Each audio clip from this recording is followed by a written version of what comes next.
فقال له بعض من عنده، تو آپ کے پاس جو لوگ بیٹھے تھے ان میں سے ایک نے کہا امیر المومنین اعطی ھذا بنت رسول اللہ صلی اللہ علیہ وسلم التی عندک، کہ یہ چادر تم دے دو رسول اکرم صلی اللہ علیہ وسلم کی بیٹی کو جو اندہ کا آپ کے عقد نکاح میں ہے۔ یعنی حضرت عمر رضی اللہ تعالیٰ عنہ اس وقت خلیفہ تھے، تو یا امیر المومنین آتے ھذا بنت رسول اللہ صلی اللہ علیہ وسلم التی عندک یریدون ام کلثوم،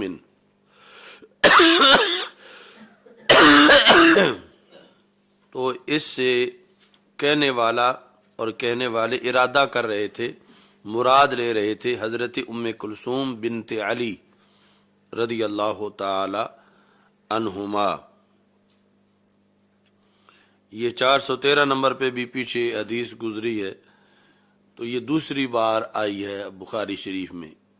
یہ مشہور قضیہ ہے نکاح ام کلثوم رضی اللہ تعالی عنہا۔ یعنی ہمارے نزدیک یہ نکاح ثابت ہے کہ ام کلثوم رضی اللہ تعالی عنہا جو حضرت مولا علی رضی اللہ تعالیٰ عنہ کی صاحبزادی ہیں سیدہ فاطمہ رضی اللہ تعالی عنہا کے بطن مبارک سے، ان کا نکاح حضرت عمر رضی اللہ تعالیٰ عنہ کے ساتھ ہوا۔ یعنی یہ بخاری کی دو جگہ یہ حدیث موجود ہے، ایک یہ اور دوسرا 413 صفحے پر، اسی چھاپے کے 413 صفحے پر، جبکہ روافظ جو ہیں وہ اس کا انکار کرتے ہیں یا پھر مانت وہ کہتے ہیں پھر حضرت علی رضی اللہ تعالیٰ عنہ کی اور کسی بیوی سے بیٹی تھی۔ اچھا جی، تو جبکہ حضرت فاطمہ رضی اللہ تعالی عنہا کی زندگی میں حضرت علی رضی اللہ تعالیٰ عنہ کی اور کسی سے شادی نہیں ہوئی، اور بعد میں اتنا وقت ہی نہیں بنتا، اور یہ یعنی اسناد کے ساتھ ثابت ہے کہ حضرت ام کلثوم رضی اللہ تعالی عنہا حضرت فاطمہ رضی اللہ تعالی عنہا سے بیٹی تھیں حضرت علی رضی اللہ تعالیٰ عنہ کی، اور ان کا نکاح ہوا تھا حضرت عمر رضی اللہ تعالیٰ عنہ کے ساتھ۔ یریدون ام کلثوم بنت علی فقال عمر، تو حضرت عمر رضی اللہ تعالیٰ عنہ نے یہ جو تجویز تھی وہ مسترد کی چادر دینے کی، کہ چادر حضرت ام کلثوم کو دی جائے۔ آپ نے فرمایا کہ ام سلیط زیادہ حقدار ہیں اس چادر کی، کہ ان کی جہاد میں خدمات زیادہ ہیں، اور ام سلیط جو ہیں یہ انصار کی ان خواتین میں سے ہیں کہ جنہوں نے رسول اکرم صلی اللہ علیہ وسلم کے ہاتھ پر بیعت کی، اور حضرت عمر رضی اللہ تعالی عنہ نے کہا فَإِنَّهَا كَانَتْ تَزْفِرُ لَنَا الْكِرَبَ يَوْمَ أُحْدٍ، کہ احد والے دن یہ ہمارے لیے پانی کے مشکیزیں بھر کے لاتی تھیں، تو یہ وزن اٹھا کے مشکیزوں کا اس دن لاتی رہیں، تو ان کا حق زیادہ بنتا ہے حضرت ام سلیط رضی اللہ تعالیٰ عنہا کا کہ انہیں یہ چادر دی جائے۔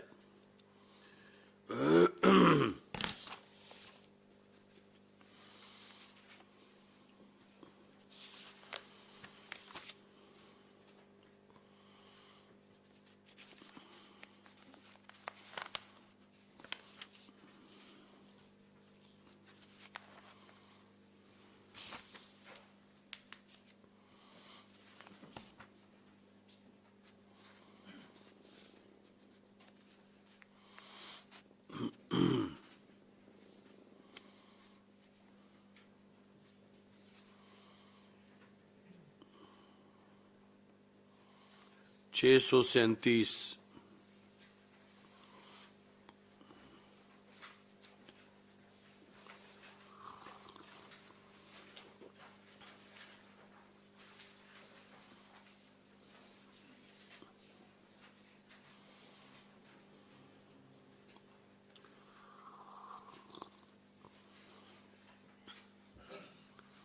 باب مرض النبی صلی اللہ علیہ وسلم ووفاتہ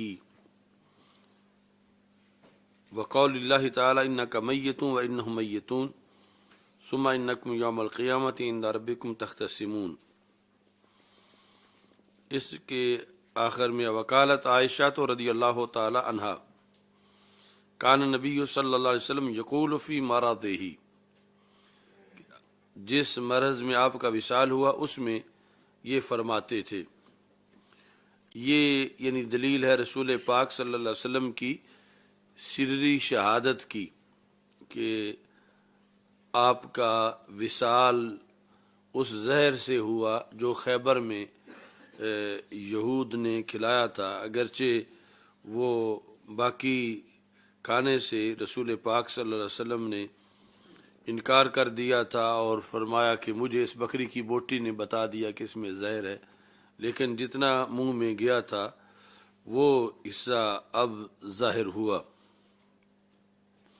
یا عائشہ تو ما ازال اجد علم الطعام الذی اکلت بخیبر، میں ہمیشہ اس طعام کا درد محسوس کرتا رہا جو کہ میں نے خیبر میں کھایا۔ فہذا اوان وجدت انقطاع ابہری من ذلک السم، یہ وقت ہے کہ میں پا رہا ہوں کہ میری رگ حیات کٹ رہی ہے اسی زہر کی وجہ سے۔ انقطاع ابہری، ابہر رگ کو کہتے ہیں۔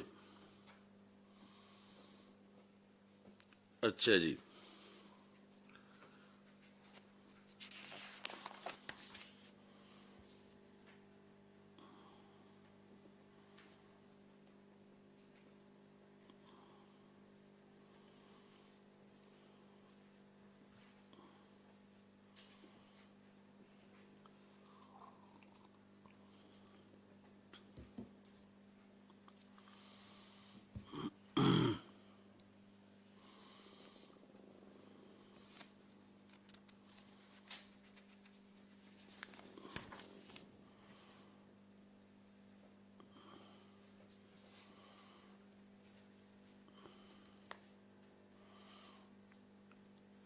چھ سو چالیس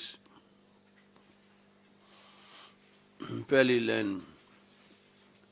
حضرت انس بن مالک رضی اللہ تعالیٰ عنہ کہتے ہیں کہ مسلمان اس دوران کے نماز فجر میں تھے، یعنی مسلمان مراد صحابہ رضی اللہ تعالیٰ عنہم، من یوم الاثنین، پیر والے دن، و ابو بکر یصلی لہم، اور حضرت ابو بکر صدیق رضی اللہ تعالیٰ عنہ انہیں جماعت کرا رہے تھے۔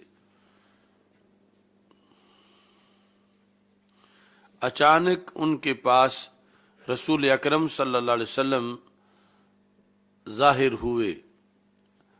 آپ نے حضرت عائشہ صدیقہ رضی اللہ تعالی عنہا کے حجرے کا پردہ ہٹایا، فناظر الیہم، اور صحابہ رضی اللہ تعالیٰ عنہم کی طرف دیکھا، اس حالت میں کہ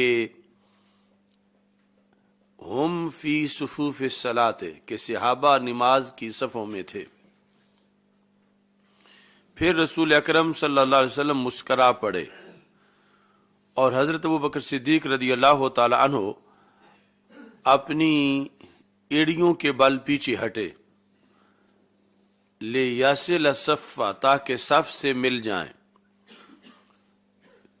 یعنی یہ سمجھ کے کہ نبی اکرم صلی اللہ علیہ وسلم تشریف لا رہے ہیں، سرکار امامت کے مسلح پہ تشریف لائیں، اور یہ گمان کیا انہوں نے کہ رسول اکرم صلی اللہ علیہ وسلم ارادہ کرتے ہیں کہ نماز کے لیے نکلیں۔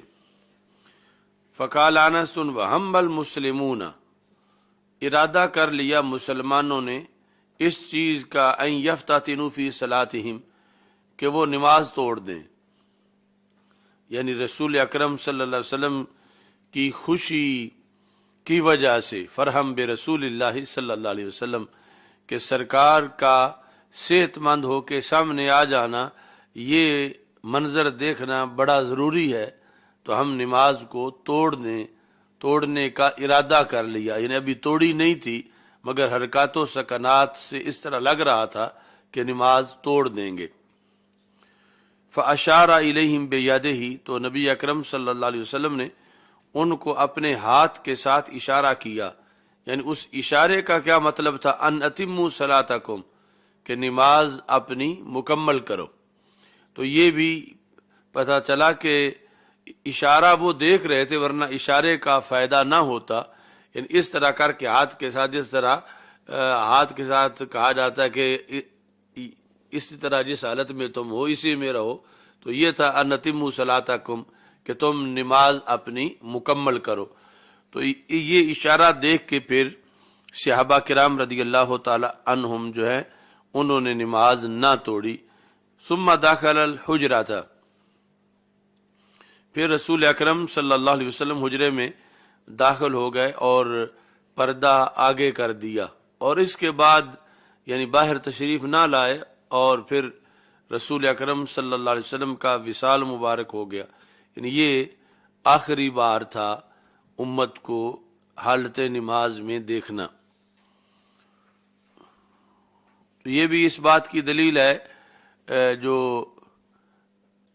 عقیدہ توحید میں اسماعیل دہلوی کے خلاف ہمارا موقف ہے، اس نے جو کہا کہ نماز میں نبی کا خیال آ جائے تو اس کے بارے میں آگے اس نے نازیبا لفظ بولے اور کہا کہ اس کا گائے گدے کا خیال آئے تو وہ تو ادب سے نہیں آئے گا، تو نبی کا خیال آئے تو وہ ادب سے آئے گا۔ تو اس واسطے یہ گائے گدے کے خیال سے برا ہے معاذ اللہ، کہ اس میں نماز کے اندر جو ہے وہ جہاں تعظیم خداوندی ہونی چاہیے وہاں تعظیم نبی آ جائے گی اور اس کے بقول شرک ہو جائے گا۔ تو یہاں پر یعنی صحابہ کرام رضی اللہ تعالی عنہم کا نماز کے اندر خیال رسول صلی اللہ علیہ وسلم میں ہونا یہ بالیقین ثابت ہے، اور اس کے باوجود بھی نماز نہیں ٹوٹی۔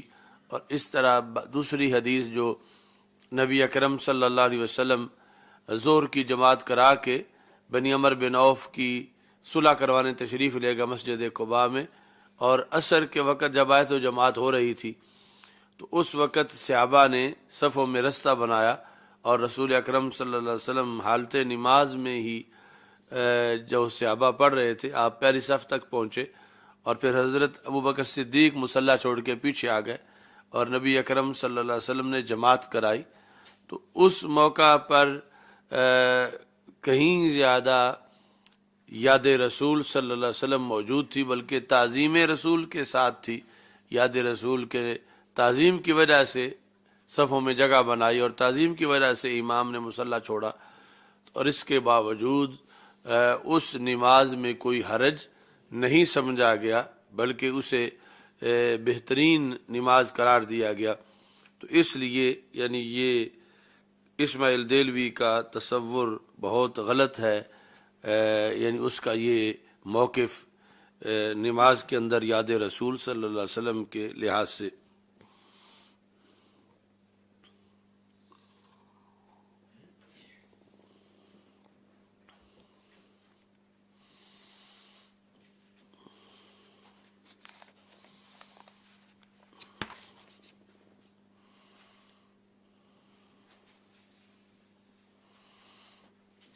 بیالیس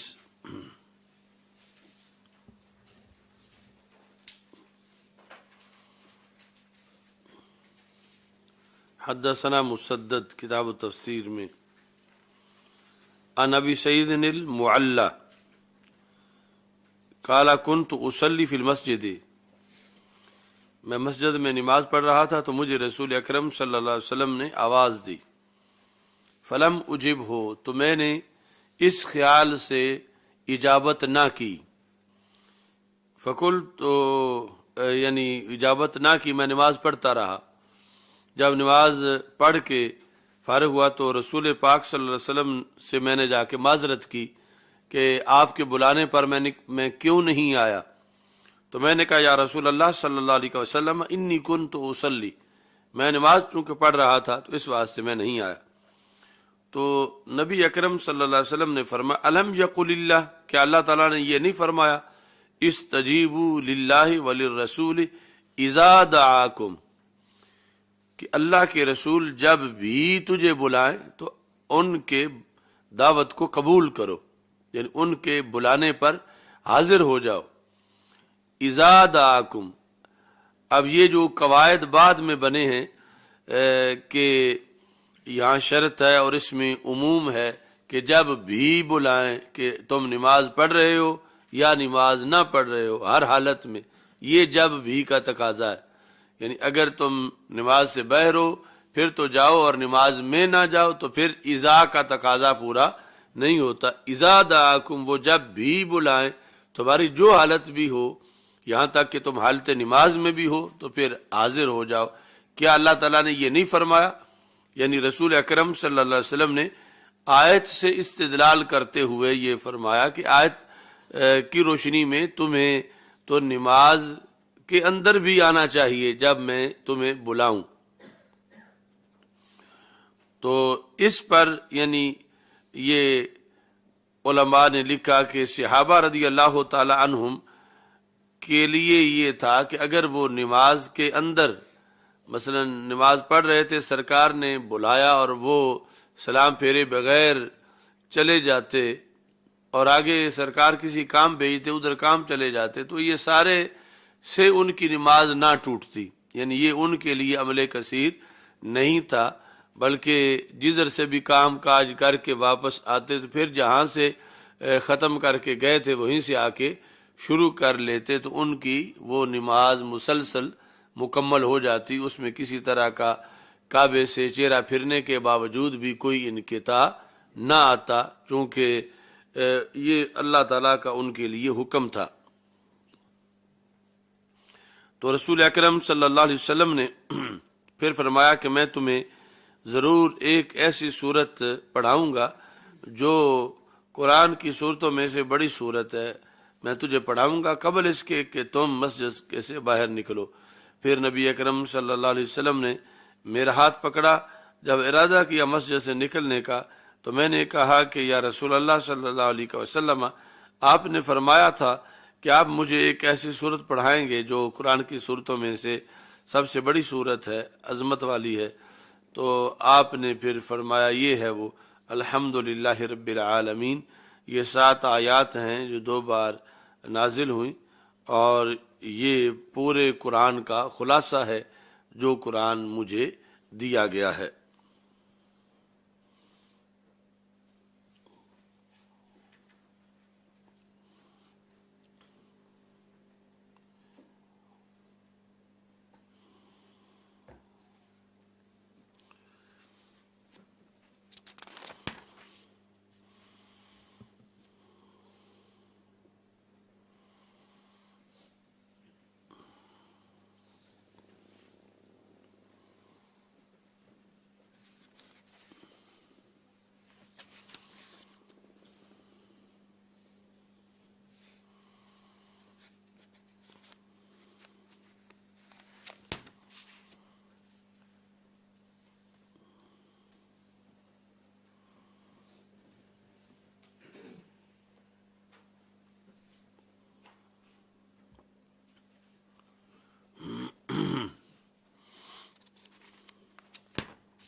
ترپن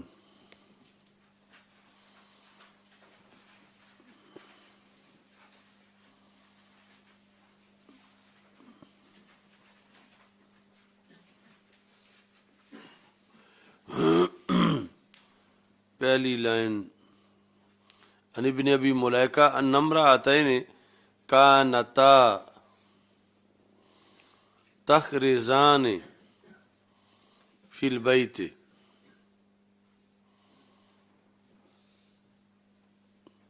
کہ دو عورتیں گھر کے اندر یا حجرے میں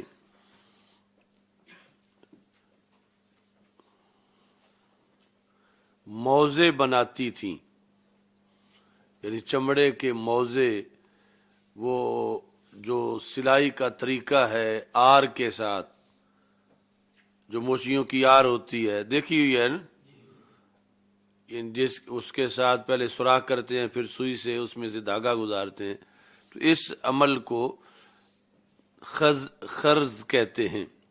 تو تخرزان، وہ دونوں اس طرح سی رہی تھیں موزے۔ فخرجت احداہما، ان میں سے ایک باہر نکلی، حال یہ ہے ان فیضا باشفن فی کفہا، یہ با کلمے کا ہے، اس طرح نہیں بے اشفن، باشفن، درا حال کہ اس کے ہاتھ سے آر جو ہے وہ آر پار ہو چکی تھی۔ آر پار یعنی ایک طرف سے آر کو اس میں دبایا گیا تھا اور دوسری طرف ہاتھ کے نکل چکی تھی۔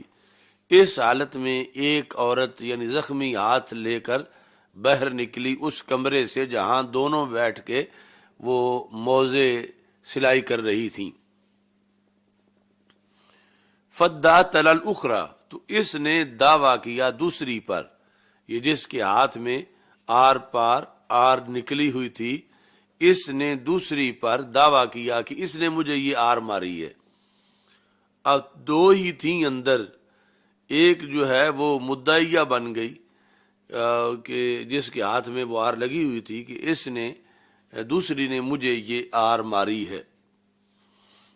یہ حضرت عبداللہ بن عباس رضی اللہ تعالیٰ عنہ کے پاس کیس پہنچایا گیا، رفع کا مطلب ہے آپ کی عدالت میں یہ مقدمہ درج کیا گیا۔ تو اب یہ جو ہاتھ میں لگا ہوا تو تھا اس کے، وہ آر لگی ہوئی تھی اور وہ کہہ بھی رہی تھی، اب اس کے مطابق دوسری کو سزا ملنی چاہیے تھی، صرف اگر اس کا دعویٰ سن کے کیا جاتا۔ تو حضرت عبداللہ بن عباس رضی اللہ تعالیٰ عنہ نے کہا کہ نبی اکرم صلی اللہ علیہ وسلم کا فرمان ہے، لو یعطی الناس بدعواہم، اگر محض دعوے کی بنیاد پر لوگوں کو ان کی ڈیمانڈ دے دی جائے، یعنی وہ دعویٰ مال کا ہو کہ فلاں اتنا مجھے مال دینا ہے، یا دعویٰ یہ ہو کہ فلاں سے قصاص ہو، اس نے مجھے زخمی کر دیا ہے، اگر محض دعوے پر لوگوں کو ان کی مراد دے دی جائے تو پھر کیا ہوگا؟ لَذَهَبَ دِمَاءَ قَوْمٍ وَأَمْوَالَهُمْ، تو پھر لوگ دوسروں کے خون بھی لے جائیں گے، مال بھی لے جائیں گے، یعنی جھوٹا دعویٰ کر کے، کیونکہ ہر کسی کو یہ ہوگا صرف دعویٰ ہی کرنا، دلیل کون سی دینی ہے۔ اگر محض دعوے پر ہی لوگوں کو ان کا جو ڈیمانڈ ان کی ہے وہ دے دی جائے تو پھر تو اتنا بڑا ظلم معاشرے میں ہو جائے گا کہ لَذَهَبَ دِمَاءَ قَوْمٍ، لوگ اوروں کے خون، یعنی یہ دعویٰ کر کے اس نے ہمارا بندہ قتل کر دیا ہے لہذا اس کو قتل کر دیا جائے، الزام جھوٹا لگا کر، یا یہ کہ اس نے ہمارے 50,000 روپے اٹھائے ہیں لہذا یہ 50,000 روپے دے، اس طرح اس سے مال لے لینا، اس طرح کی صورتحال معاشرے میں بن سکتی ہے۔ اچھا جی، ذکروہا باللہ، تو آپ نے فرمایا کہ یہ جو عورت ہے جس نے ہاتھ میں جس کے آر لگی ہوئی ہے، اسے اللہ یاد کراؤ، اسے ڈراؤ آخرت سے، وَقْرَؤُوا عَلَيْهَا، اور اس کے سامنے یہ آیت پڑھو، ان الذین یشترون بعہد اللہ وایمانہم ثمنا قلیلا، یہ آیت اس کے سامنے پڑھو، یعنی یہ تو قسم اٹھانے کو بھی تیار ہو جائے گی، لیکن اس کو یہ بتاؤ کہ قسموں کے بدلے، جھوٹی قسموں کے بدلے جو تھوڑے ثمن لے لیتے ہیں ان کو کتنا قیامت کے دن ان کا مواخذہ ہوگا۔ تو فذکروہا، تو لوگوں نے اسے تذکیر کیا، اسے اللہ سے ڈرایا اور اس کو یہ جھوٹی قسم کا جو وبال ہے اس سے ڈرایا، تو فاطرفت، تو اس نے مان لیا کہ میں نے خود ہی ماری تھی، یعنی مجھ سے غلطی سے لگ گئی تھی، تو میں نے کہا چلو اب لگ تو ویسے گئی ہے تو یہ جو دوسری ہے اس سے میں بدلہ لوں، اس کو زچ پہنچاؤں اور قصاص کے طور پر اسے یوں آر ماری جائے۔ تو یہ تذکیر کی بنیاد پر اس نے فاطرفت۔ تو اس موقع پر حضرت عبداللہ بن عباس رضی اللہ تعالی عنہ نے کہا الیمین علی المدعا علیہ، یعنی یہ اصول واضح کیا جو دوسری حدیث البینۃ علی المدعی والیمین علی من انکر، کہ کوئی بندہ دعویٰ کر کے تو کہے میں قسم بھی اٹھاتا ہوں، تو اس پر حضرت عبداللہ بن عباس کہہ رہے تھے اس طرح پھر ہر کوئی جو ہے وہ دعویٰ کر قسم اٹھا لے گا اور لوگوں کا مال جو ہے وہ محفوظ نہیں رہے گا، پھر جھوٹی قسمیں اٹھا کے لوگ مال لے لیں گے یا خون جو ہے۔ تو حدیث کے مطابق مدعی نے قسم نہیں اٹھانی، اس کے پاس گواہ ہے تو وہ پیش کرے، البینۃ علی المدعی، اور یہاں پر جو ہے اس کا بتا دیا گیا کہ الیمین علی المدعا علیہ، یعنی اس صورت کے اندر جب یہ کہہ رہی تھی کہ مجھے اس نے یہ آر ماری ہے تو اس پر قسم بنتی تھی مدعا علیہ پر کہ وہ قسم اٹھا کے کہ میں نے نہیں ماری، اپنی جان چھڑا سکتی تھی، یہ قسم اٹھا کے اس کو پھنسا نہیں سکتی تھی چونکہ اس کے حصے میں قسم نہیں ہے، یہ مدعی ہے، یہ مدعیہ ہے، اس کے حصے میں بینہ ہے اور بینہ اس کے پاس موجود نہیں، اور وہ یہ چاہتی ہے کہ میں اس کی جگہ بینہ کی جگہ قسم اٹھا دوں۔ جس طرح آج بھی کئی لوگ جو ہیں وہ اسی خیال میں ہوتے ہیں کہ دعویٰ کریں گے اور پھر قسم ہی اٹھانی پڑے گی تو ہم قسم اٹھا لیں گے۔ تو فیصلہ کرنے والے کو چاہیے کہ وہ ان کو بتائے کہ قسم اٹھانا مدعی کا کام نہیں، وہ مدعا علیہ پر ہے۔ اگر سب سے پہلے تو مدعی جو ہے اس پر بینہ ہے کہ وہ گواہ پیش کرے، پہلے ہی مدعا علیہ کو نہیں کہا جائے گا کہ تم قسم اٹھاؤ کہ تم نے ایسا نہیں کیا، تو پہلے جو ہے وہ مدعی کو کہا جائے گا کہ وہ گواہ پیش کرے۔ جب گواہ پیش کرنے میں وہ ناکام ہو جائے اور وہ کہے میں قسم اٹھاتا ہوں تو اس کو کہا جائے کہ قسم اٹھانا تمہارا کام نہیں ہے چونکہ تم مدعی ہو۔ اب جو ہے وہ قسم مدعا علیہ کی معتبر ہوگی کہ وہ جو کہتا ہے اس کے مطابق جو ہے وہ پھر فیصلہ ہوگا۔ جو اس نے اگر قسم نہیں اٹھاتا تو پھر اس کے ذمے وہ چیز پڑ جائے گی، اگر قسم اٹھاتا ہے تو پھر وہ اس سے بری و ذمہ ہو جائے گا، کون؟ مدعا علیہ۔ تو یہ جو کل تم نے فیصلے کرنے اس کے لحاظ سے بخاری کا یہ مقام ہے بطور دلیل، یعنی کوئی جھگڑا کرے کہ نہیں ہم قسم اٹھاتے ہیں کس نے اس طرح کیا ہے، تو آپ کہہ سکتے ہیں کہ قسم تمہاری معتبر ہی نہیں، یعنی شریعت میں مدعی کی قسم لی نہیں جاتی، قسم جو ہے وہ مدعا علیہ کی لی جاتی ہے۔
کر دیا جائے گا قیامت کے دن۔ اقرا، جس کے سامنے دو نقطے لگے ہوئے ہوں گے، اور لہو زبیبات، وہ گنجا سانپ ہوگا، اقرا لہو زبیباتان، اور اس کے دو ڈنگ ہوں گے، آگے وہ کینچی سی بنی ہوتی ہے دو رخا ڈنگ کا سانپ کا، تو اس طرح اس کے، اچھا جی، یا یہ ہے کہ اس کے آنکھوں کے ساتھ دونوں طرف ایک ایک نقطہ ہوگا، وہ یہ یعنی اس کے آنکھوں کے اوپر دو نقطے بنے ہوں گے، یعنی یہ اس کے مزید خطرناک ہونے کی علامت ہوگی، یہ معنی بھی زبیباتان کا کیا گیا ہے۔ یطوقہ یوم القیامہ، اس سانپ کا اسے قیامت کے دن توق پہنا دیا جائے گا۔ تو یہ جو گنجا سانپ ہو، اقرا، یہ یعنی گنجا ہو جاتا ہے جب اس میں زہر زیادہ ہو، تو زہر کی کثرت پائی جانے سے اس کے پھر وہ بال جھڑ جاتے ہیں، اور یہ بھی دلالت ہے اس کی کہ نہایت زہریلا سانپ بنایا جائے گا اس مال سے کہ جس مال کی زکوٰۃ نہیں دی گئی۔ اچھا جی، تو ایک یہ علامت ہے کہ وہ گنجا ہوگا، دوسرا یہ ہے کہ دو نقطے لگے ہوئے ہوں گے اس کی آنکھوں کے اوپر، یعنی ہر آنکھ کے اوپر ایک ایک نقطہ، یہ زبیباتان کا غالب معنی ہے۔ اچھا جی، یأخذ بلہزمتیہ،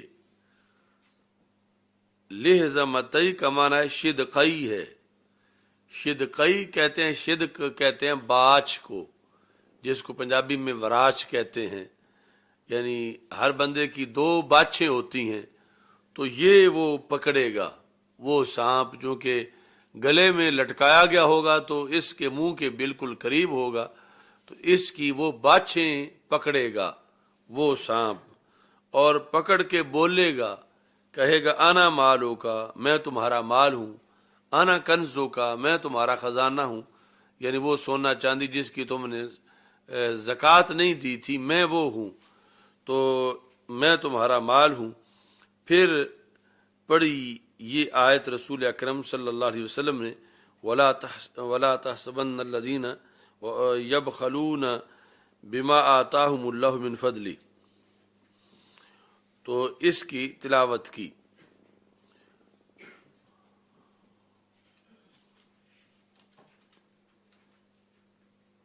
تو زکوٰۃ کا حکم جو ہے یہ علماء کے لیے بھی ہے، یعنی اگر وہ صاحب نصاب ہیں، جو مختلف نصاب ہیں مختلف چیزوں کے، تو وہ بھی زکوٰۃ نکالیں۔ بظاہر لگتا ہے کہ علماء کا زکوٰۃ نکالنا بڑا عجیب ہے کہ یہ اوروں سے تو مانگتے ہیں، تو اپنا الا ماشاء اللہ حساب گھٹ کرتے ہیں کہ ہمارے اوپر بھی زکوٰۃ ہے، اور پھر اپنی زکوٰۃ جس جہت میں تھوڑی لازم ہے یا زیادہ ہے وہ نکالیں۔ تو آپ کو بطور خاص اس لیے اس حدیث کی طرف متوجہ کیا ہے کہ بہت جلد آپ صاحب نصاب بن جائیں گے، اگر اب نہیں تو، چونکہ زکوٰۃ کا جو نصاب ہے چاندی کا وہ بہت جلدی بن جاتا ہے، تو اس کے بعد جو ہے وہ اس چیز کا بھی اہتمام کیا جائے، یعنی ایک تو نماز پڑھی جائے اس بنیاد پر کہ اپنے اوپر فرض ہے، نہ یہ کہ جماعت کرانی ہے۔ تو اس نظریے پر کہ چونکہ مسجد کی امامت ہے اور جماعت کرانی ہے لہذا نماز پڑھنی ہے، تو پھر جب جماعت نہ کرانی ہو تو وہ پھر بندے کے لیے اس میں سستی ہو جاتی ہے۔ تو اپنے اوپر فرض سمجھ کے ذہن میں زندہ رکھ کے اس بات کو، ویسے تو ہر مومن فرض سمجھتا ہے تو امام بھی اپنے اوپر فرض سمجھتا ہے، لیکن اس فرض کو فنکشنل ذہن میں حاضر رکھنا کہ یہ خود مجھ پہ فرض ہے۔ تو جس طرح نماز کا اہتمام تو ائمہ حضرات عام جو خطیب ہیں ان سے ہٹ کے وہ نماز کا اہتمام تو کرتے ہی ہیں، امامت کی بنیاد پر اگرچہ ہو، لیکن زکوٰۃ کا اہتمام بہت کم کیا جاتا ہے. تو یہ دونوں اکٹھے حکم ہے. تو زکوٰۃ کا اہتمام یعنی اپنا بھی بندے کو محاسبہ کرتے رہنا چاہیے کہ کس نصاب کی بنیاد پر وہ صاحب نصاب ہو چکا ہے. گھر میں تھوڑی سی چاندی ہو تو پھر وہ سونے کو بھی چاندی بنا دیتی ہے، اور پھر 7.5 تولے سے کم سونا بھی ہو تو پھر جلدی ہی 2-3 تولے پر بھی زکوٰۃ جو ہے وہ شروع ہو جاتی ہے. جب کچھ چاندی تھی تو اس نے اس سونے کو چاندی بنا دیا. تو یہ اپنا حساب جو ہے وہ کرتے رہنا چاہیے.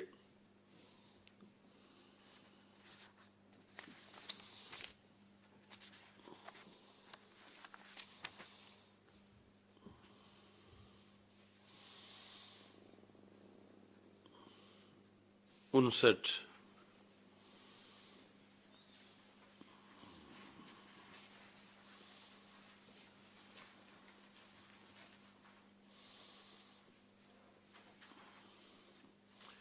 باب قوله ان اللہ لا یظلم مثقال ذرہ، ذرہ کے وزن کے برابر بھی اللہ تعالیٰ کسی پہ ظلم نہیں کرے گا. ذرہ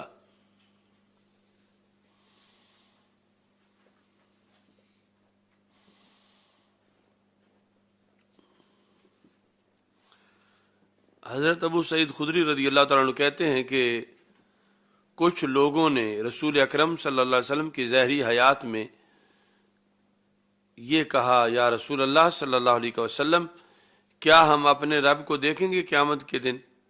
تو نبی اکرم صلی اللہ علیہ وسلم نے فرمایا، ہاں. کیا تم سورج کے دیکھنے میں دوپہر کے وقت شک کرتے ہو؟ تو دوپہر کا وقت جو ہے وہ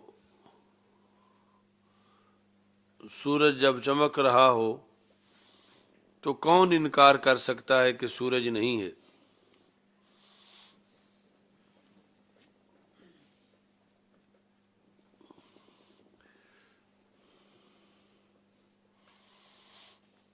تو قیامت کے دن جو ہے وہ دوپہر کے وقت کہ جب بادل نہ ہو اور سورج چمک رہا ہو، کیا تم شک کر سکتے؟ قالوا لا قال فهل تضارون فی رؤیۃ القمر لیلۃ البدر، کیا 14ویں کا چاند چمک رہا ہو، کیا تم اس میں شک کر سکتے ہو کہ جب ایسا وہ چمک رہا ہو کہ آگے بادل نہ ہو؟ قالوا لا، صحابہ نے کہا نہیں.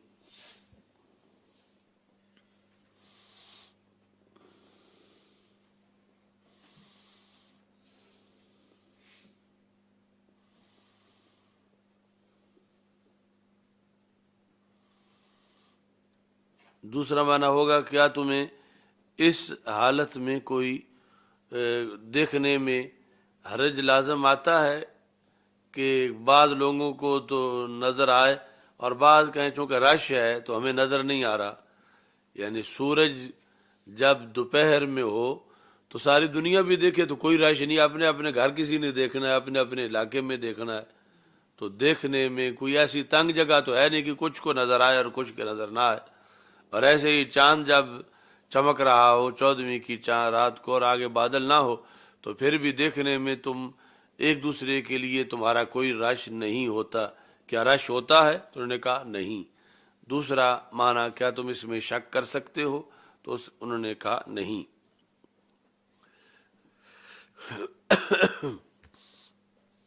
تو نبی اکرم صلی اللہ علیہ وسلم نے آگے پھر تفصیل کی، یعنی میرے کریم سے اگر قطرہ کسی نے مانگا، دریا بہا دیے ہیں، دربے بہا دیے ہیں. وہ جتنا سوال تھا اتنا تو جواب آ گیا، لیکن آگے پھر اس میں مزید علم آپ نے عطا فرمایا جو کہ کرم پر دلالت کرتا ہے. اور اس میں پھر عقیدہ توحید کے لحاظ سے ہماری دلیل ہے کہ جس موقف پر ہم اہل سنت ہیں کہ یہ امت توحید ہے، امت شرک نہیں ہے. اور پہلی ساری امتوں سے یہ امت توحید کی بنیاد پر ممتاز ہے، یعنی پہلی امتوں میں شرک آ گیا مگر اس امت کے اندر ویسا شرک نہیں آیا جیسے پہلی امتوں کے اندر شرک سرایت کر گیا، اور پھر نئے نبی کی ضرورت پڑی اور پھر آخری نبی تشریف لائے تو وہ شرک اس امت میں نہیں ہے، ورنہ یہ بھی آخری نہ ہوتی، آخری کوئی اور امت پھر آتی۔ تو یہ ساری امتوں کے بڑھ کر اس امت نے خدمت توحید کی ہے۔ اچھا جی، جبکہ دوسری طرف جو وہابی موقف ہے وہ یہ ہے کہ جیسے پہلی ڈوبی تھی یہ بھی ڈوب گئی ہے، وہ اس امت کی توحید میں کوئی خصوصیت نہیں سمجھتے، یعنی دوسرے لفظوں میں یہود و نصارہ کو خوش ہونے کا موقع دیتے ہیں کہ ہم بھی اپنی کتابیں بیچ کے شرک میں چلے گئے اور ایسے یہ بھی ثابت ہوئے، جبکہ حقیقت میں ایسا نہیں ہے، اور اس پر دلالت قرآن بھی کرتا ہے کہ پہلی امتوں نے تو اپنی کتابیں بیچ دیں، بدل دیں، جبکہ اس امت نے زیر سے زبر نہیں ہونے دی، اور آج بھی قرآن اپنی اصلی شکل میں موجود ہے۔ جب قرآن اصلی شکل میں موجود ہے تو ایمان بھی اصلی شکل میں موجود ہے، اور یہ پہلی امتوں کی طرح امت شرک نہیں ہے۔ اچھا جی، اذا کان یوم القیامت، جب قیامت کا دن ہوگا تو اعلان کرنے والا اعلان کرے گا، کیا اعلان ہوگا؟ یتبع کل امت ما کانت تعبد، امت جو لوگ دنیا میں جو جس کی عبادت کرتا تھا اس کا جو معبود تھا، یہ عبادت گزار اپنے معبود کے پیچھے پیچھے چلے، یعنی اگر کوئی گائے کی بندگی کرتا تھا تو گائے کے پیچھے، اگر کسی بندے کی کوئی بندگی کرتا تھا تو بندے کے پیچھے، اگر وہ آگ کی کرتا تھا تو آگ کے پیچھے، یعنی جتنے بھی معبودان باطلہ ہیں ان کو پوجنے والے اپنے اپنے معبود کے پیچھے پیچھے ہو جائیں، ان کے پیچھے لگ جائیں، یہ اعلان ہوگا میدان معاشر میں۔ فلا یبقى من کان یعبد غیر اللہ من الاصنام والانصاب الا یتساقطون فی النار، تو جب ہر ایک اپنے معبود کے پیچھے چلے گا تو معبود سیدھا جہنم میں جا گرے گا تو پچھلے بھی ساتھ ہی جا گریں گے۔ فلا یبقى، نہیں بچے گا کوئی وہ جو اللہ کے سوا کسی کی عبادت کرتا تھا۔ اچھا جی، غیر اللہ کی آگے وضاحت ہے، من بیانیہ ہے، من الاصنام یعنی بت، والانصاب مختلف پتھر یعنی جن کو وہ پوجتے تھے، الا یتساقطون فی النار، مگر یہ کہ سب آگ میں گر جائیں گے۔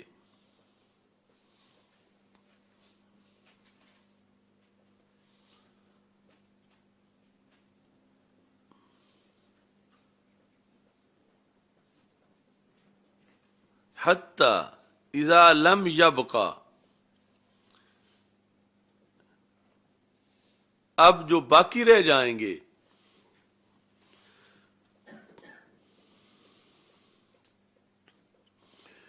وہ دو دھڑے ہوں گے باقی، ایک تو اللہ کی عبادت کرنے والے، اور دوسرے اہل کتاب کے بقایا لوگ۔ حتی اذا لم یبقى، جب کہ باقی، یہاں تک کہ جب باقی نہیں بچیں گے مگر وہ جو اللہ کی عبادت کرتے ہیں۔ آگے دو طرح کے ہیں، خواہ برے ہیں یا نیک ہیں، برٌ او فاجرٌ۔ برٌ کا معنی برے نہیں ہے، برٌ ہے نیک، رب کی طرح صفت مشبہ ہے، برٌ او فاجرٌ، چونکہ اللہ کی عبادت کرنے والے یعنی توحید پرست تو دو طرح کے ہو سکتے ہیں کہ کچھ عملی طور پر بڑے صوفی ہیں، پرہیزگار ہیں، اور کچھ ہیں تو توحید پرست مگر آگے فاسق و فاجر ہیں کہ ان کے اعمال اتنے اچھے نہیں ہیں۔ تو یہ یعنی جب حکم ہوگا کہ ہر ایک اپنے معبود کے ساتھ مل جاؤ، تو یہ جو توحید والے ہیں خواہ آگے نیک ہیں یا برے ہیں یہ بچ جائیں گے، سارے یہ پیچھے رہ جائیں گے، اور باقی مختلف معبودان باطلہ کو پوجنے والے اپنے معبودان باطلا کے ہمراہ جو ہیں وہ جہنم میں جا گریں گے۔ مگر یہ جو غبارات اہل الکتاب ہیں، اہل کتاب کے بقایا یعنی یہود اور نصارہ، چونکہ انہوں نے جن کو معبود بنایا ہوا تھا انہوں نے جہنم میں نہیں جانا، وہ کوئی بت نہیں، وہ اللہ کے نبی ہیں، اور انہوں نے ان کی مرضی کے خلاف انہیں اپنا معبود بنایا ہوا تھا۔ اچھا جی،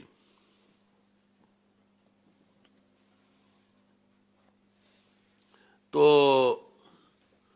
اب ان میں سے جو باقی رہ گئے ہیں، ایک تو توحید پرست ہیں اور دوسرے یہود و نصارہ ہیں۔ ان کے علاوہ سب صفایا ہو گیا ہے۔ ہر قسم کے جو لوگ تھے معبودان باطلا کو پوجنے والے، وہ سارے جہنم میں چلے گئے ہیں۔ پیچھے ایک تو توحید پرست ہیں، دوسرے اہل کتاب کے بقایا ہیں۔ اچھا جی، چونکہ اہل کتاب میں بھی ہو سکتا ہے کہ کچھ جو ہیں وہ بت پرست ہو گئے ہوں تو وہ بھی چلے گئے ہیں جہنم میں۔ یہ جو نبیوں کو جنہوں نے معبود بنایا ہوا تھا یہ باقی ہیں۔ فتد الیہود، یہود کو بلایا جائے گا ان میں سے، باقیوں میں سے۔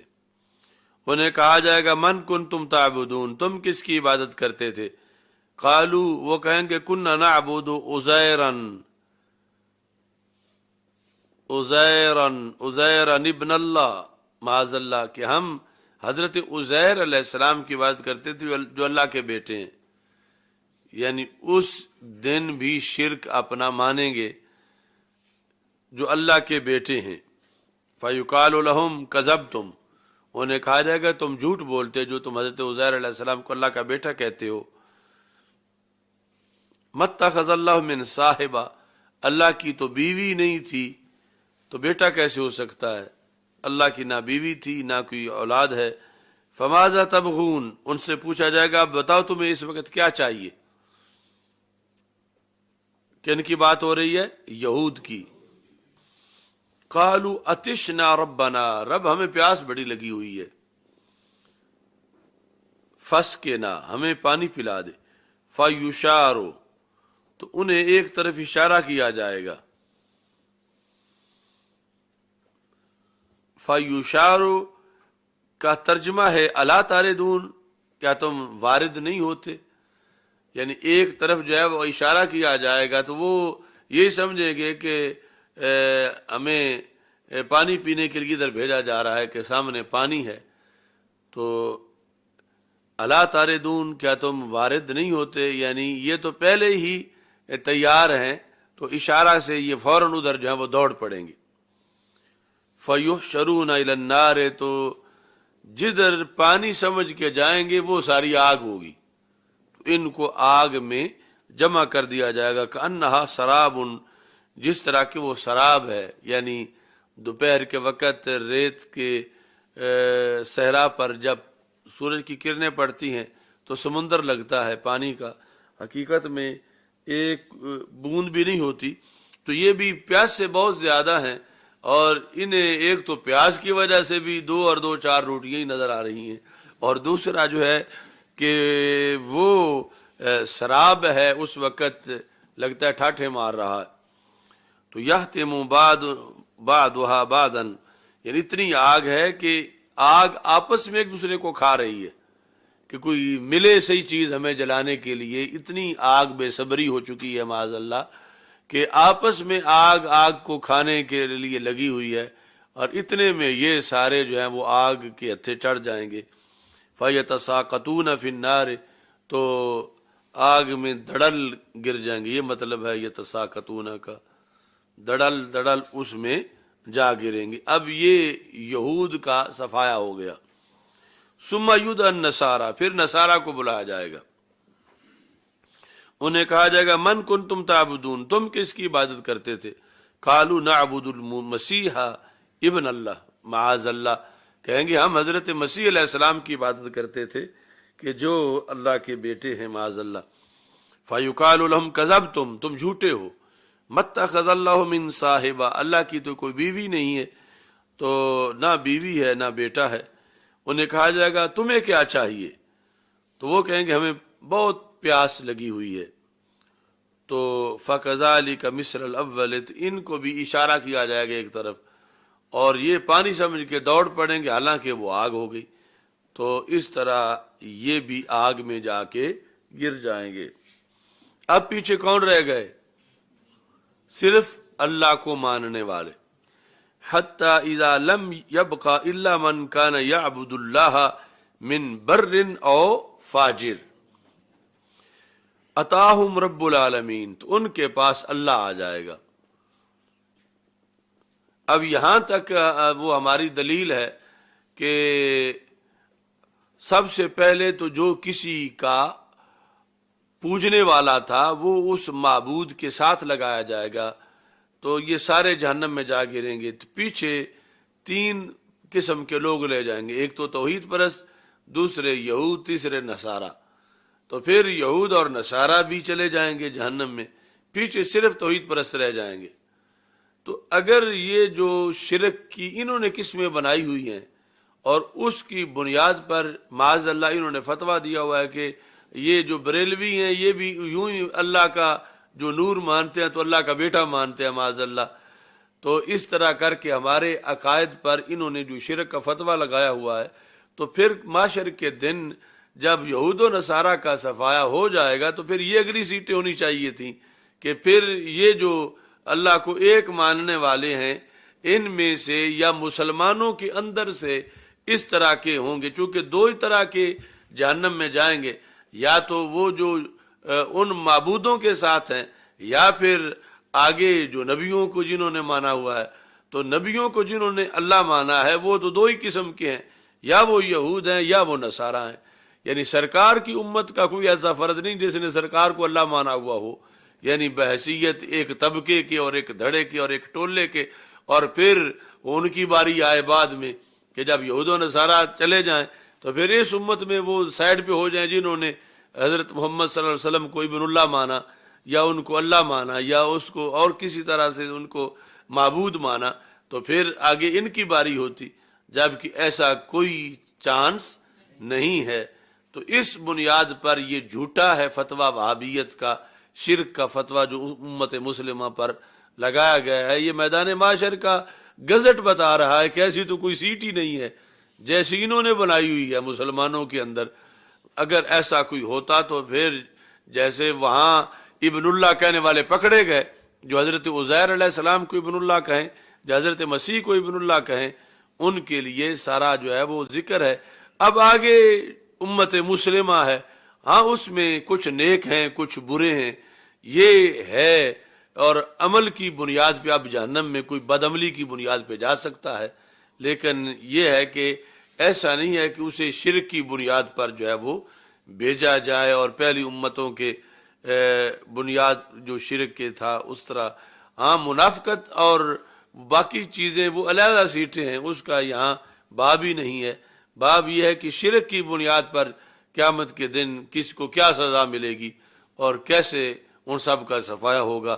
تو یہاں پر امت مسلمہ کا امتیاز ہے کہ یہود میں تو ایسے ہیں جو یعنی یہود پکڑے گئے اس بنیاد پر کہ ابن اللہ انہوں نے کہا، نصارہ نے بھی ابن اللہ کہا، وہاں شرک پایا گیا، مگر اس امت کی کوئی ایسی سیٹ نہیں ہے جو انہوں نے خواہ مخواہ بنا کے اس امت کی عظمت کا انکار کیا ہوا ہے، اور اس امت کو ان ڈوبنے والی امتوں کے ساتھ ملایا ہوا ہے کہ جیسے وہ ڈوبے تھے ایسے یہ بھی ڈوبے ہیں۔ تو یہ ہرگز اس طرح نہیں ہے، یہ امت توحید ہے، اور ان کے لحاظ سے قیامت تک کے لیے، یعنی قیامت تک کے لیے جو کچھ ہونا تھا اس کو سامنے رکھ کے رسول پاک صلی اللہ علیہ وسلم نے فیصلہ سنایا۔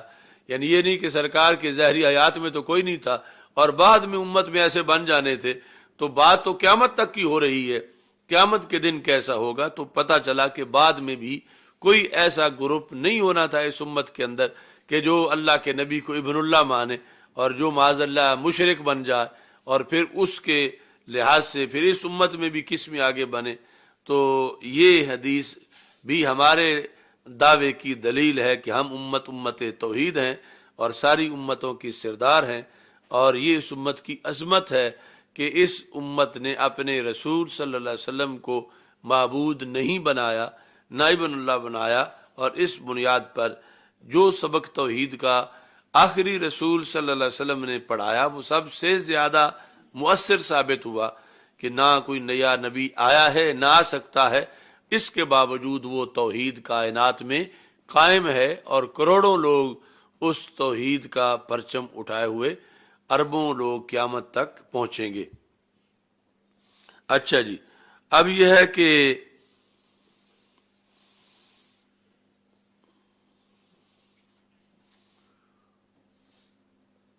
جب صرف رہ جائیں گے اہل توحید، جن میں برے بھی ہیں اور نیک بھی ہیں، عطاہم رب العالمین، اللہ تعالیٰ آ جائے گا اپنی شان کے مطابق، فی ادنا سورۃ من التی رؤہ فیہا، قریب قریب اس صورت کے جس میں ان توحید والوں نے اس کو دیکھا ہوا ہے، یعنی اس سے پہلے بھی میدان معاشر میں دیکھ چکے ہیں، تو اس صورت کے قریب قریب صورت نظر آئے گی ان کو اللہ کی، اور اللہ تعالیٰ پھر آ کے یعنی وہ جو صورت نظر آئے گی اس کی گفتگو یہ ہوگی، وہ انہیں کہے گا ماذا تنتظرون، تم کس کا انتظار کر رہے ہو؟ یعنی اتنے اربوں خربوں لوگ تھے، باقی سارے چلے گئے، تم یہاں کس کا انتظار کر رہے ہو؟ یعنی باقی چلے ادھر ہی گئے سارے جہنم میں، اور تم کس کا انتظار کر رہے ہو؟ اچھا جی، یتبع کل امت ما کانت تعبد، جو جس کی عبادت کرتا تھا وہ سارے ہی اپنے اپنے معبودوں کے ساتھ چلے گئے، تم کیوں یہاں کھڑے ہو؟ قالوا فارقنا الناس فی الدنیا، ہم دنیا میں بھی ان کے ساتھ نہیں ملے تھے، ہم دنیا میں بھی ہمارا ان سے فرق رہا، ہم نے ایوارڈ ان سے نہیں لیے۔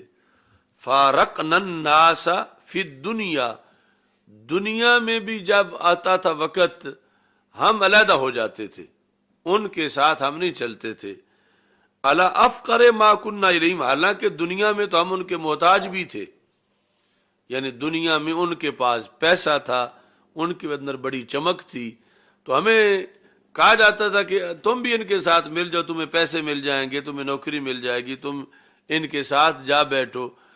اس وقت جب ہمیں ضرورت بھی تھی ساری چیزوں کی، ہم اس وقت بھی نہیں بیٹھے ان کے ساتھ، ہم ممتاز ہی رہے ہیں، حالانکہ ہم اس وقت نادار تھے، تو ناداری میں تو بہت زیادہ چانسز تھے کہ ہم مل جاتے، ہم پھر بھی نہیں ملے۔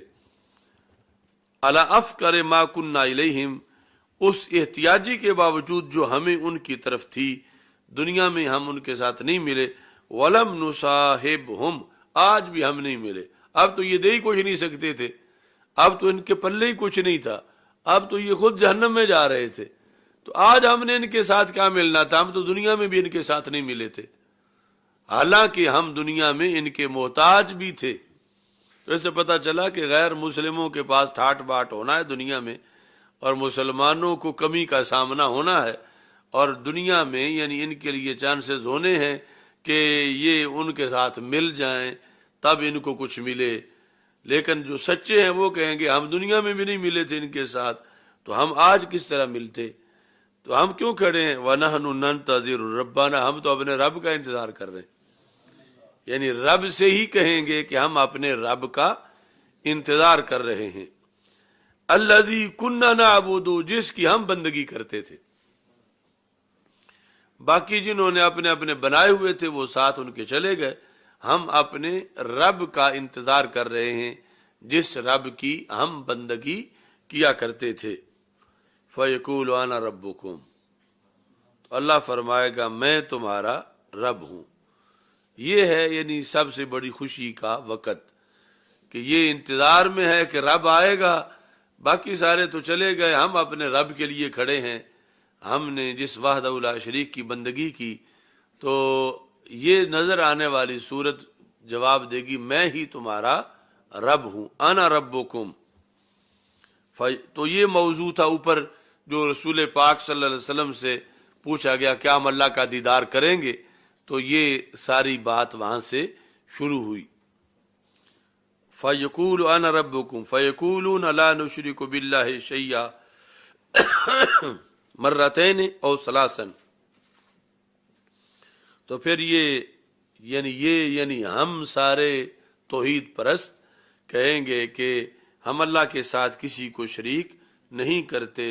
2 بار یا 3 بار یہ کہیں گے اور اس کے بعد پھر جنت میں داخلہ ہوگا انشاءاللہ تعالی.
تہتر.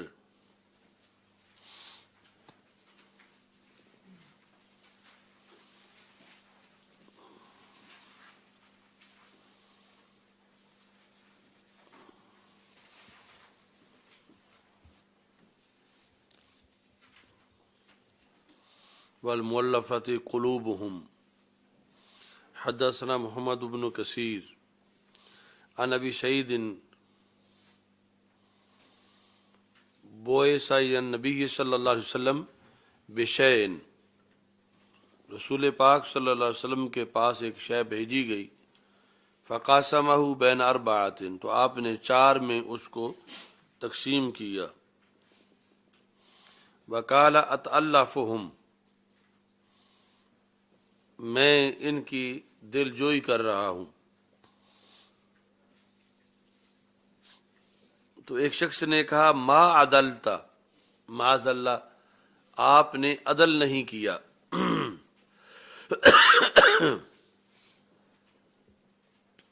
تو رسول اکرم صلی اللہ علیہ وسلم نے فرمایا کہ اس کی نسل سے ایک قوم نکلے گی. یخرج من ذئب ھذا قوم.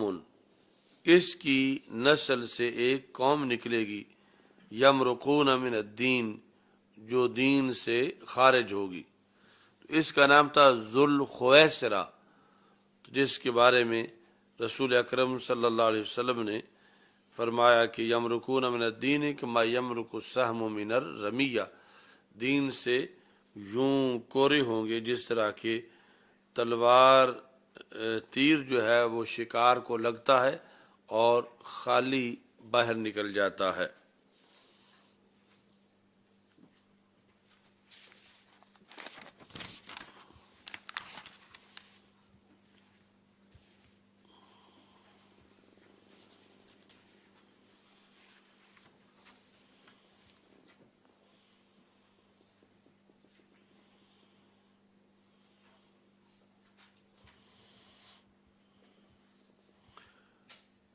چھہتر.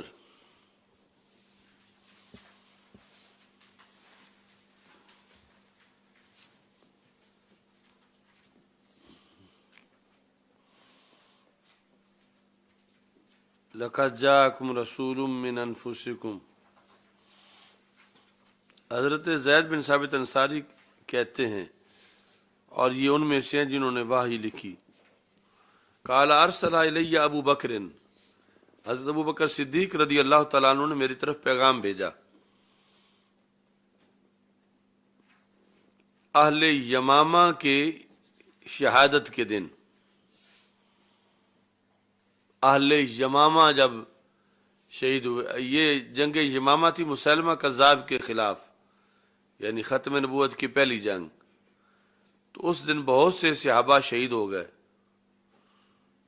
تو حضرت ابو بکر صدیق رضی اللہ تعالیٰ عنہ نے پیغام بھیجا حضرت زید بن ثابت انصاری کی طرف، یعنی بلا بھیجا. تو جب حضرت زید حضرت صدیق اکبر رضی اللہ تعالیٰ عنہ کے پاس پہنچے تو وہاں حضرت عمر رضی اللہ تعالیٰ عنہ بھی بیٹھے ہوئے تھے. فقال ابو بکر، تو حضرت ابو بکر صدیق رضی اللہ تعالیٰ عنہ نے حضرت زید کو کہا کہ حضرت عمر رضی اللہ تعالیٰ عنہ میرے پاس آئے ہیں اور ان کی ایک تجویز ہے، اس پہ غور کرنا ہے.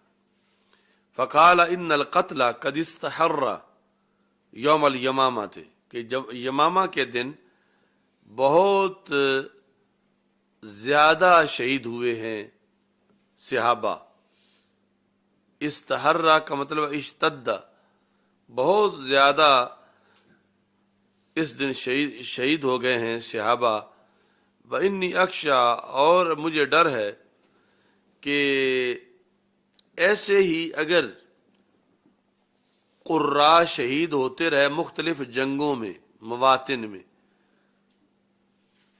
تو کیا ہوگا؟ فَيَذْهَبُ كَثِيرٌ مِّنَ الْقُرْآنِ، تو قرآن کا بہت سا حصہ جو ہے وہ چلا جائے گا. یعنی قاری شہید ہونے کے ساتھ قرآن ساتھ ہی چلا جائے گا. تو إِلَّا أَن تَجْمَعُوا، اس کا یہی حل ہو سکتا ہے کہ قرآن اب جمع کر لیا جائے، یعنی سینوں سے صفوں پر، کہ اب تک تو سینوں میں ہے اور سینے شہید ہو رہے ہیں، اور جس طرح یمامہ میں کثرت سے شہید ہوئے ہیں تو ایسے ہی شہید ہوتے گئے. تو ہو سکتا ہے کچھ صورتیں ان شہیدوں کے پاس ہی ہوں اور وہ چلے جائیں تو ساتھ ہی قرآن بھی چلا جائے. تو اس بنیاد پر حضرت عمر نے تجویز دی کہ ہمیں قرآن جمع کرنا چاہیے. وہ تجویز حضرت صدیق اکبر رضی اللہ تعالیٰ عنہ حضرت زید کے سامنے پیش کر رہے تھے.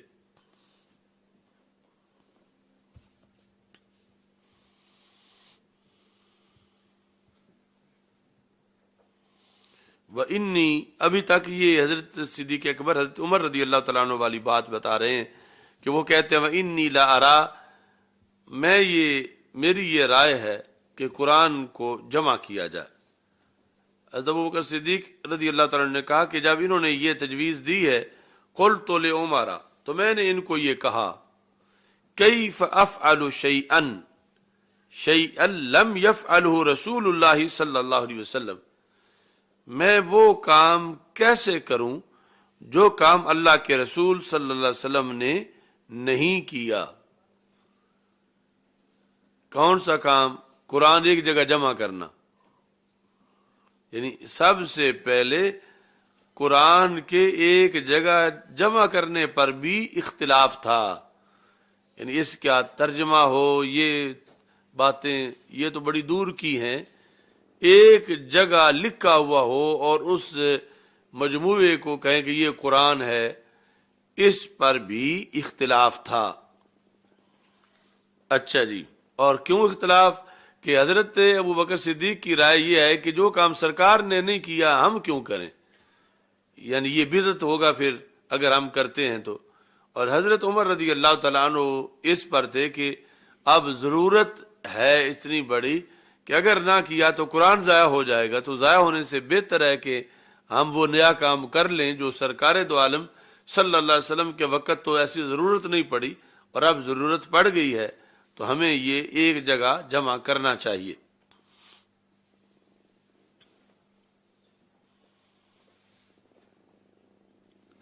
قلت لعمر کیف افعل شیئا لم یفعل رسول اللہ صلی اللہ علیہ وسلم فقال عمر ہوا واللہ خیر. تو حضرت عمر رضی اللہ تعالیٰ عنہ کی بصیرت یہ تھی کہ انہوں نے کہا کہ جمع کرنا بہرحال نہ جمع کرنے سے بہتر ہے. قسم اٹھا کے کہا کہ اس کے اندر خیر ہی خیر ہے، ہمیں اللہ کا نام لے کر قرآن جمع کرنا چاہیے. فلم یزل عمر یراجعنی، یہ ساری داستان خود حضرت ابوبکر صدیق حضرت زید کے سامنے بیان کر رہے ہیں، کیونکہ ان کے ذمے کام لگانا تھا. تو ان کو کہا کہ میں بھی نہیں مانتا تھا کہ یہ کام کروں، تو یہ مجھے مسلسل کہتے رہے ہیں. فلم یزل عمر یراجعنی، مجھ سے مراجعت کرتے رہے کہ میں کہتا تھا وہ کام میں کیوں کروں جو اللہ کے رسول علیہ السلام نے نہیں کیا. یہ کہتے تھے نہیں اب مجبوری بڑی ہے کہ مقصد قرآن کی حفاظت ہے اور کوئی طریقہ نہیں ہے. تو یہ ہمیشہ میرے ساتھ اس پر مراجعت کرتے رہے، میری تکرار کرتے رہے. حتی شرح اللہ لذالک صدری، یہاں تک کہ رب نے میرا سینہ بھی اس کے لیے کھول دیا. یعنی اب میں بھی پورا شرح صدر سے کہتا ہوں کہ قرآن جمع کرنا چاہیے. تو یہ وقت کی بات ہے. وہ منکرین زکوٰۃ کے خلاف جہاد میں حضرت عمر کا نہیں کھلا تھا سینہ، اور حضرت صدیق اکبر رضی اللہ تعالی عنہ نے بار بار سمجھایا تو کہنے لگے کہ ساری تعریفیں اس خدا کی ہیں کہ جس نے مجھ سے پہلے ابوبکر صدیق کا سینہ کھولا اور انہیں دیکھ کے میرا بھی کھل گیا. تو آج شرح صدر پہلے حضرت عمر رضی اللہ تعالیٰ عنہ کو تھا، اور یہ بار بار کہتے رہے، اور حضرت ابوبکر صدیق ان کی بات مان گئے. کہتے ہیں کہ ورأیت الذی رأى عمر، اب میری بھی وہی رائے ہے جو عمر کی رائے ہے کہ قرآن جمع کرنا چاہیے.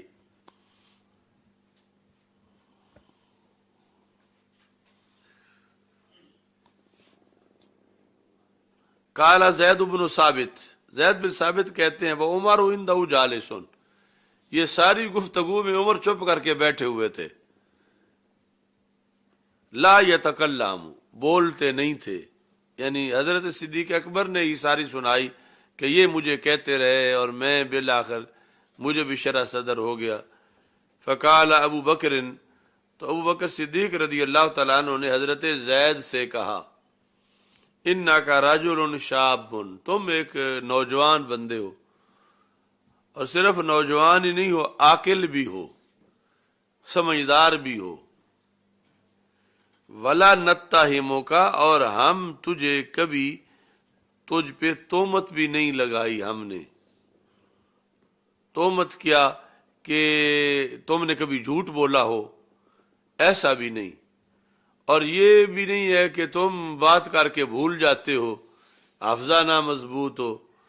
تو تم اس کردار کے ہو کہ تمہارے ذمے قرآن لگایا جائے، کہ نوجوان بھی ہو اور پھر عاقل بھی ہو، اور پھر تمہارے اندر یہ پارسائی بھی ہے کہ تمہارا حافظہ بھی ٹھیک ہے اور تم نے کبھی جھوٹ بھی نہیں بولا. کنت تکتب الوحی، تم کاتب وحی بھی رہ چکے ہو لرسول اللہ صلی اللہ علیہ وسلم. فتتبع القرآن، بس تم قرآن ڈھونڈ کے اکٹھا کرو. تتبع امر ہے، تتبع باب تفاعل، تتبع القرآن، تو قرآن تم ڈھونڈو مختلف جگہوں سے.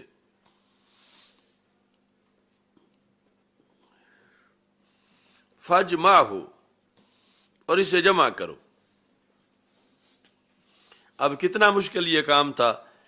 تو حضرت زید کہتے فواللہ لو کلفنی نقل جبل من الجبال ما کان اسکال علی مما امرنی بھی من جمع القرآن، کہ خدا کی قسم اگر امیر المومنین حضرت صدیق اکبر رضی اللہ تعالیٰ عنہ مجھے ایک جگہ سے پہاڑ اٹھا کے دوسری جگہ رکھنے کا کہتے تو وہ اس سے میرے لیے آسان تھا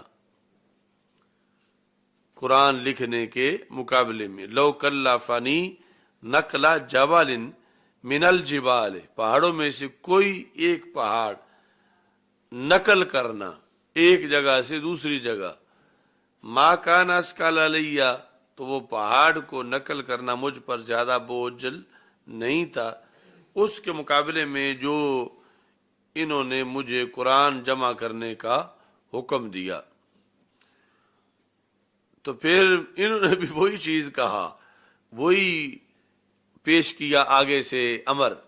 کہتے ہیں کل، تو میں نے کہا، تفعلان شیئا لم یفعلہ النبی صلی اللہ علیہ وسلم، تم وہ کام کیوں کرتے ہو جو اللہ کے رسول اللہ علیہ السلام نے نہیں کیا؟ تم دونوں، حضرت ابوبکر صدیق اور حضرت عمر رضی اللہ تعالی عنہما، تم دونوں وہ کام کیوں کرتے ہو؟ پانی دے سائیں، تم دونوں وہ کام کیوں کرتے ہو؟ فقال ابو بکر ہوا واللہ خیر، کہ نہیں، فائدہ ہے اس میں، امت کا فائدہ ہے، لکھنا چاہیے۔ فلم ازل اراجعہ، تو میں مسلسل ہی انکار کرتا رہا کہ نہیں اس میں بڑے خطرات ہیں، اگر لکھنا ہوتا تو پھر اللہ تعالیٰ لکھا ہی نازل کر دیتا، اس طرح کی آگے سے یعنی باتیں میں انکار کرتا رہا۔ اگر اتنا ضروری تھا تو سرکار خود ہی لکھوا کے چلے جاتے۔ تو بالآخر اللہ نے میرا سینہ بھی کھول دیا۔ حضرت زید کہتے ہیں کہ مجھے بھی شرح صدر ہو گیا کہ اس میں حکمت تھی کہ امت کے کارناموں میں سے ایک کارنامہ یہ بھی ہوگا کہ انہوں نے اپنا قرآن خود جمع کیا ہے، خود حفاظت کی ہے، اور پھر آگے قیامت تک اس جمع کا فائدہ ہوا ہے۔ تو اس بنیاد پر میرا سینہ بھی اللہ نے کھول دیا۔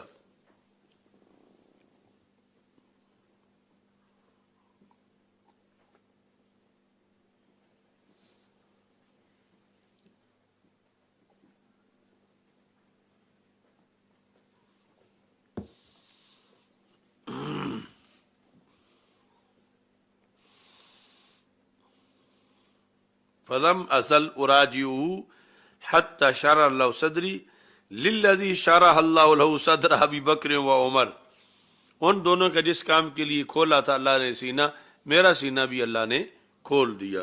فقمت، تو میں نے کمر ہمت باندھ لی، میں اٹھ کھڑا ہوا۔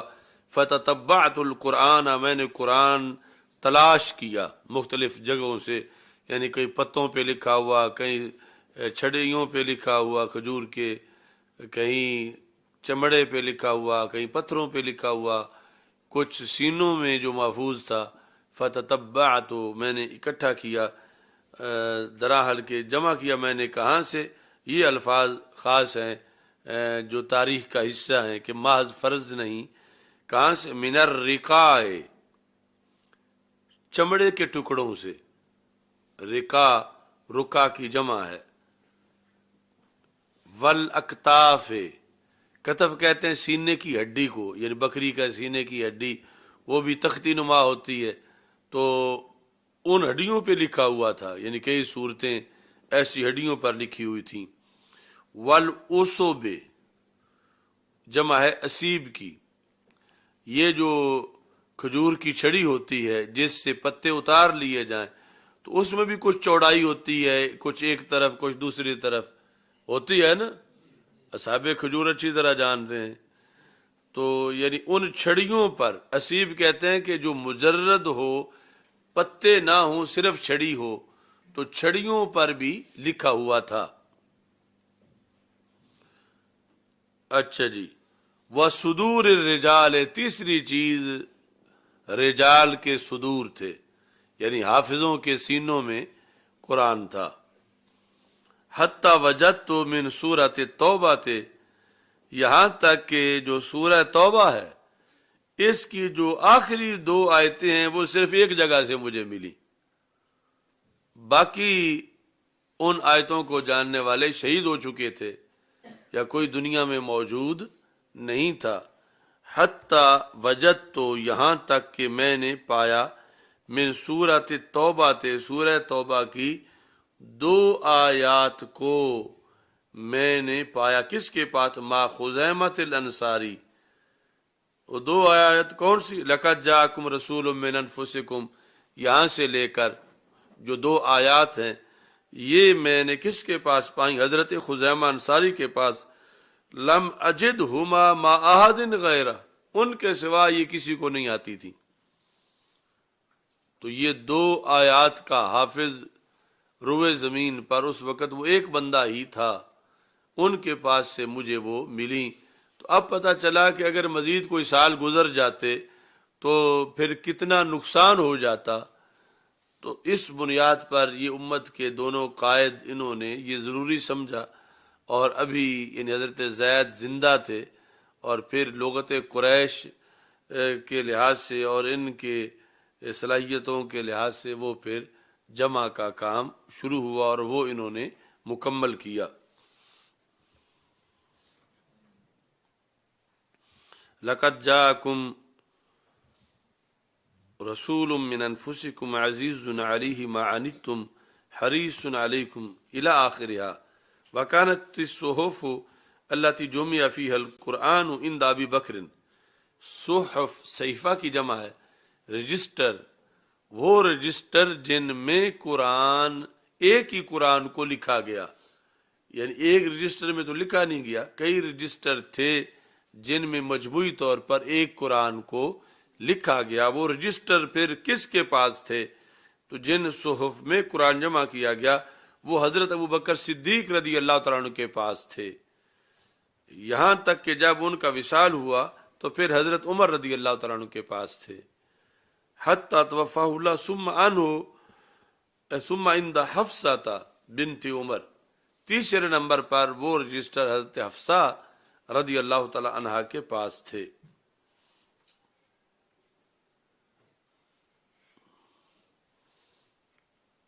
اچھا جی، چلو بس دعا کرو، الحمدللہ۔ السلام علیکم شریک